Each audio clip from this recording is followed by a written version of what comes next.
नमस्ते दोस्तों, रहस्यमयी ज्ञान चैनल में आपका स्वागत है। पुराणों के मतानुसार ब्रह्मा के मानस पुत्र प्रजापति दक्ष की पुत्री सती ने अपने पिता की इच्छा के विरुद्ध भगवान शंकर से विवाह किया था। माता सती और भगवान शंकर के विवाह उपरांत राजा दक्ष ने एक विराट यज्ञ का आयोजन किया, लेकिन उन्होंने अपने दामाद और पुत्री को यज्ञ में निमंत्रण नहीं भेजा। फिर भी सती अपने पिता के यज्ञ में पहुंच गई, लेकिन दक्ष ने पुत्र के अब आने पर उपेक्षा का भाव प्रकट किया और शिव के विषय में सती के सामने ही अपमानजनक बातें कही। सती के लिए अपने पति के विषय में अपमानजनक बातें सुनना हृदय विदारक और घोर अपमानजनक था। यह सब वह बर्दाश्त नहीं कर पाई और इस अपमान को सहन न कर पाई।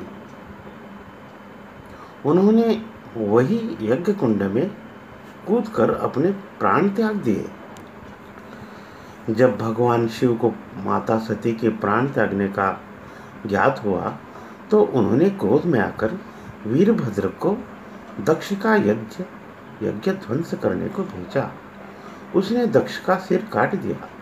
भगवान शिव दुखी होकर सती के शरीर को अपने कंधों पर धारण कर तांडव नृत्य करने लगे।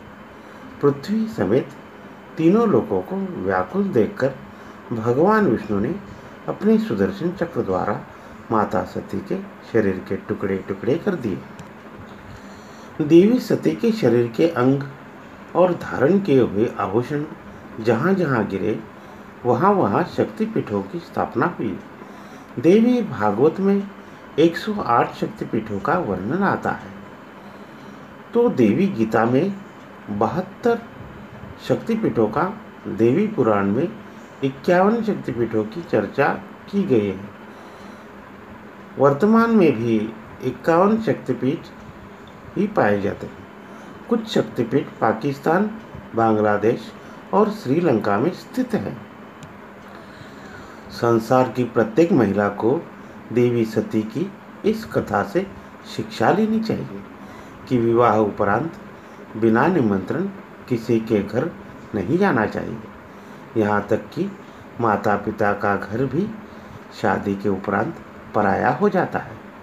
पति की बात माननी चाहिए, उनकी अवहेलना न करें। यदि आपको लगे कि पति जो कह रहे हैं वो ठीक नहीं है तो उनसे विचार विमर्श करें। उसके बाद दोनों मिलकर ही निर्णय लें जो दोनों के हक में हो।